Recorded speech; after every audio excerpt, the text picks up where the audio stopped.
I mean, it's really amazing because all of us were expecting great results from JWST, of course. I mean, we technically know that it would look further into space, which means further into time than ever before, but not ever before. So, it observed just after the cosmic microwave background, but it's the first observable luminous things in the universe.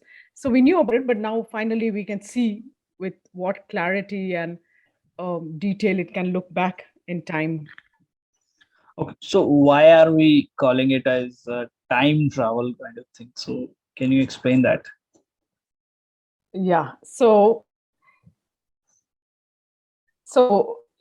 as things recede from us, and JWST is trying to look for uh, objects in the universe that were formed just after the Big Bang and then receded. So by now they must have receded the most. So they're the furthest away from us, like a balloon expanding, and therefore that is what is called redshift.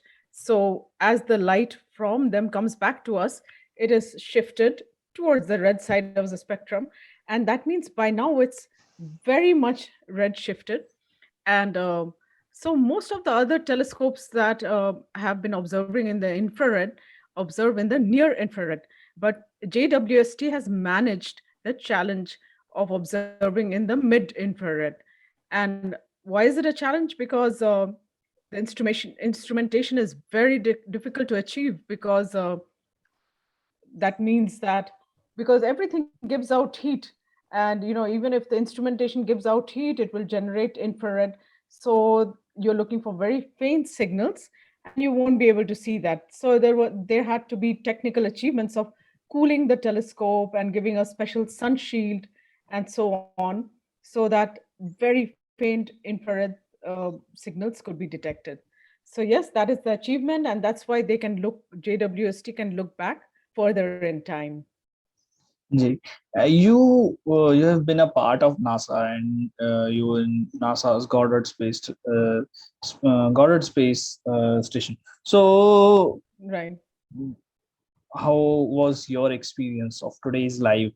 Like It you was it nostalgic? yeah, in fact, yeah, like you just said, it was today's live images focused a lot on Goddard Space Flight Center, Yeah.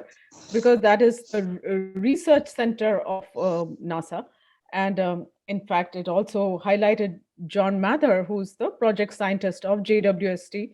And in fact, he was the project scientist also of Cosmic Background Explorer, of which I was a part of. It's amazing that he's been connected with two missions that have achieved high successes. And of course, JWST has many achievements left to go.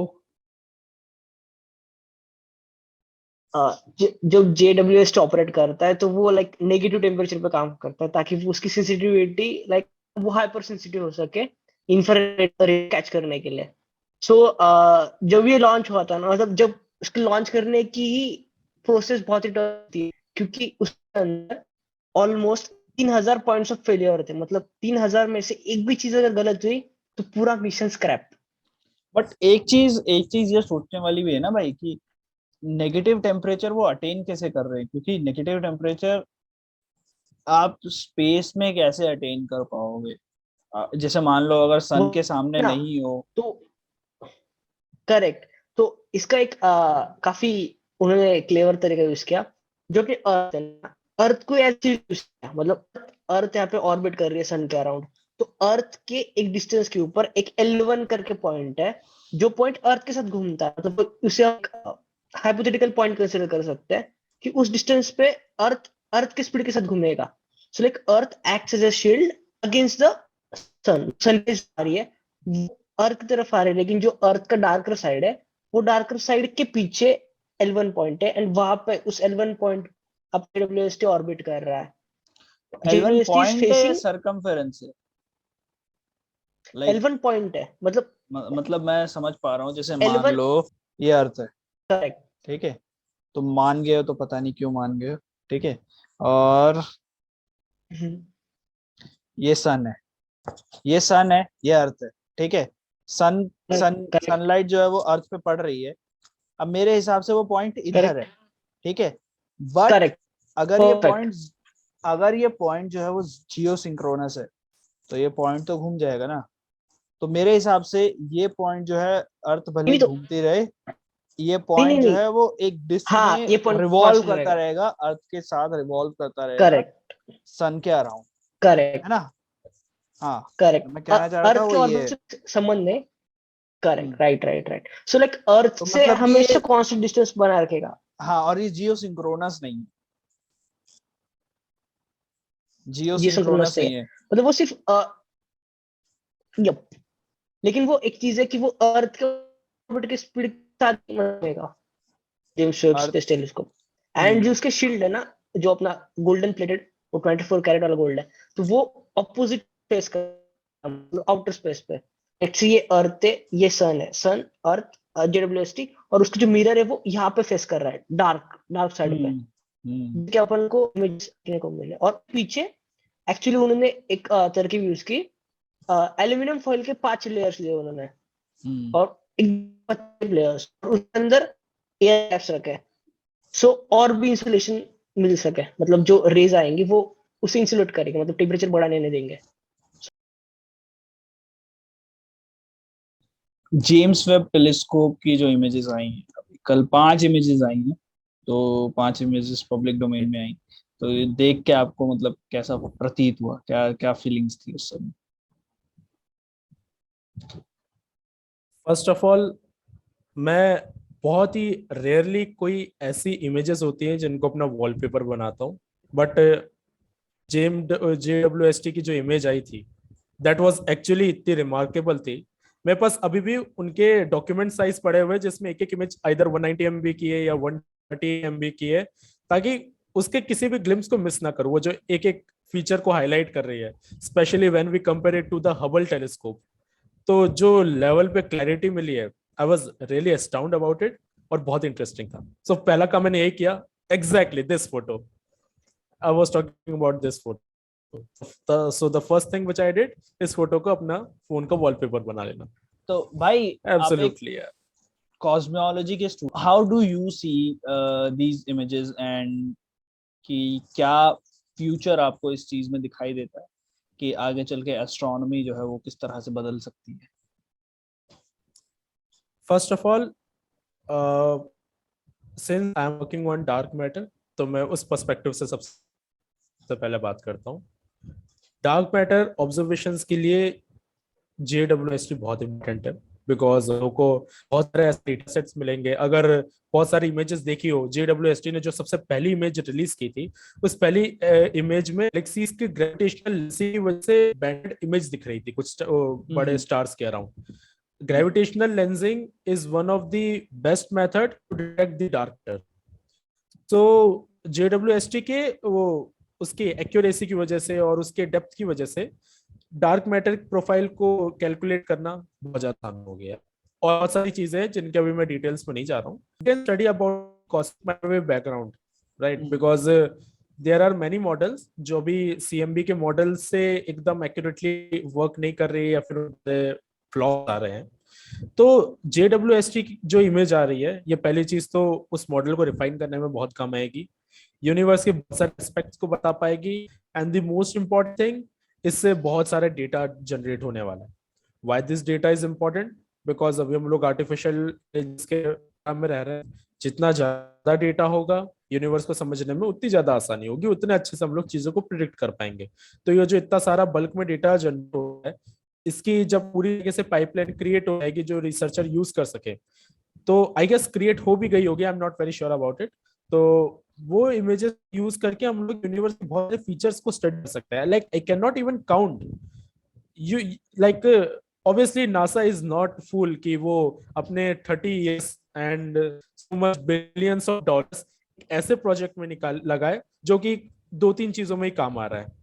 इसके application मतलब astrophysics सिर्फ में, cosmology में, photography करने के लिए astronomy नहीं है ये? में। नो नो नो, इसका एक्चुअली डीप साइंटिफिक इम्प्लीकेशन है, सिग्निफिकेंस है इसका एक important. That's why people are excited about JWST। जैसे कुछ इंपॉर्टेंट चीजों को मैं बताता हूँ जो जेम्स वेब टेलीस्कोप के गोल्स हैं। सबसे पहले तो detecting light from the first galaxies and planets after the big bang.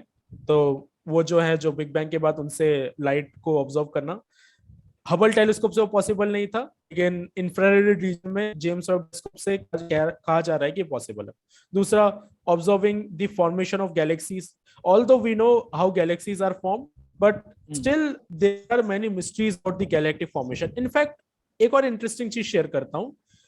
1 महीने पहले जब सैजिटेरियस ए स्टार की इमेज आई थी, तो जो सैजिटेरियस ए स्टार है, मैं उसे ब्लैक होल स्पेसिफिकली नहीं बोलूंगा बिकॉज वो ब्लैक होल हो भी सकता है, नहीं भी हो सकता है, it can be negative singularity as well, but वो जो सैजिटेरियस ए स्टार है उसका इंक्लिनेशन गैलेक्सी के डिस्क के कंपेयर में ऐसा आया जो कि एक्सप्लेन करना बहुत टफ है।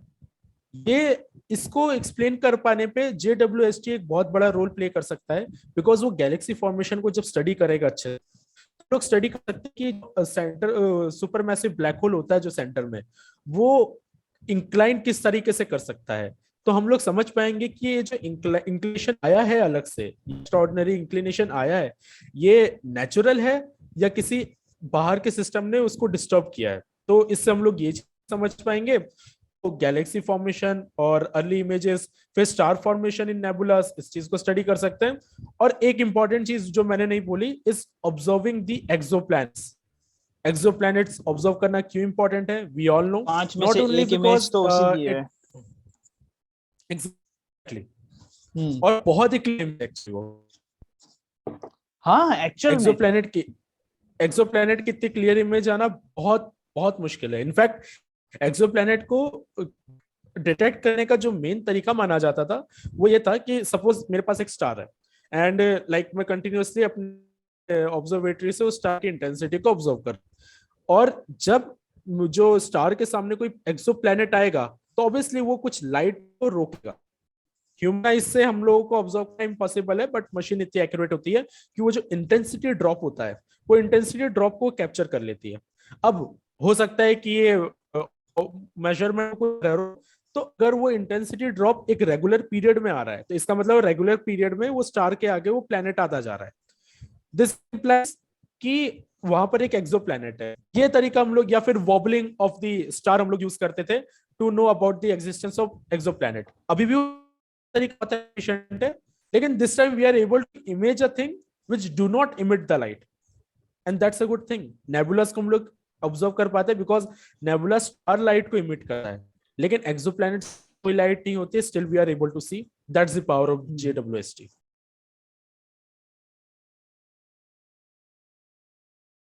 It's not actually going into the past, it's looking into the past, I would say. हाँ, So it's not traveling back in time, but looking back in time. Exactly.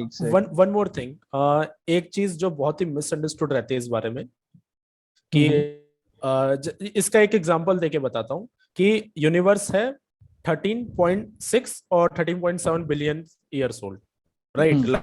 ये एस्टिमेटेड जो हम लोगों ने निकाला, Years old, yeah. ठीक है, but do you know what is the total diameter of the universe? नहीं, It should be 13.6 billion years old, like of the observable It's- universe. So diameter of the universe is 90 billion lights. Oh. How? Like if the universe was made 13.7 billion years ago, and we know that light can at max travel at the speed of light. So 1 light year is the distance light has to light take in 1 year the distance light travels, उसे हम लोग light year कहते हैं। So the point I want to make here is because इसमें बहुत सारी चीजें ऐसी रहती है कि यूनिवर्स जो एक्सपेंशन वो एक्सेलरेटेड है। So उस वजह से जो हम लोग चीजों को जितना पुराना समझ रहे हैं वो एक्चुअली उतना पुराना है भी नहीं। तो हम लोग एक्चुअली में इन चीज को 90 मिलियन लाइट ईयर्स पुराना समझते हैं। जब वो फोटॉन्स उसमें से निकले थे तब वो एक्चुअली में 90 मिलियन लाइट ईयर्स पहले निकले ही नहीं थे, वो पहले निकले थे, बट बिकॉज यूनिवर्स एक्सपांड हो रहा है कंटिन्यूअसली वो उसको रीच होने में टाइम लग रहा है और वो बहुत ही ज्यादा रेड शिफ्टेड हो जा रहा है। So that's the thing, and that's why I said कि टाइम ट्रेवल बोलना बेसिकली एकदम सही वर्ड नहीं रहेगा, बिकॉज अगर हम लोग क्यों टाइम ट्रेवल को थोड़ी अलग तरीके से इमेजिन करते हैं, it's Correct, just like correct. We are looking into past and that too not people are thinking it is but थोड़ा सा डिफरेंट वे में। जो हमारा एक्सपेंशन ऑफ द यूनिवर्स है वो एक्सेलरेटेड है, right? So Right. Accelerated which means कि with time जो डिफरेंस अभी पिक्चर्स कैप्चर कर रहे हैं, हाँ एंड तो मतलब लेट्स से जैसे कि जो डिफरेंस था कि एक्चुअल हमारा observable universe 13.6 billion years old, लेकिन जो हमारा यूनिवर्स का डायमीटर है it's somewhere near 93 billion years old. Yeah. So difference है वो विद टाइम बढ़ेगा, right? Like Right. Considering the classic physics, right? Yeah. जो अपन ने अभी इमेजेस निकाला है through JWST, Hmm. Right? Let's say हम लेट्स से कि एक डिकेड बाद फोटो निकालते हैं, ओके ओके? सो लाइक हमारे लाइक अर्थ वो 10 साल का पीरियड होगा, 10 अर्थ इयर्स, बट Right. लेकिन जब हम इमेजेस निकालेंगे उसके लेट्स से हम उसी स्पॉट का निकाल रहे हैं जिसका हमने आज निकाला, हाँ. तो जो वो शिफ्ट रहेगा इयर्स का हाँ वो भी ज्यादा होगा ना हाँ और रिलेटिवली। एब्सोल्युटली वो 10 ईयर से बहुत ज्यादा होगा, अब Like, कहाँ से ला रहा है बे बहुत सवाल ही तू? अनप्रेसिडेंटेड पे ज्यादा जाएगा। राइट, कितना डीप में जाके सवाल पूछ रहा है कि मतलब अगर वो इन्फ्लेशन इतना ज्यादा है तो वहां से टाइम को जो है भाई ने यहाँ पर रिलेट किया है 10 डेकेड के बाद। रुक जा 10 साल बाद तेरे को फोटो दिखाएंगे, रुक जा। पर नहीं, बहुत ब्रिलियंट क्वेश्चन था। इज एक्चुअली वेरी गुड और इसका बहुत आंसर यही है कि वो 10 साल पुरानी नहीं, उससे बहुत पुरानी फोटो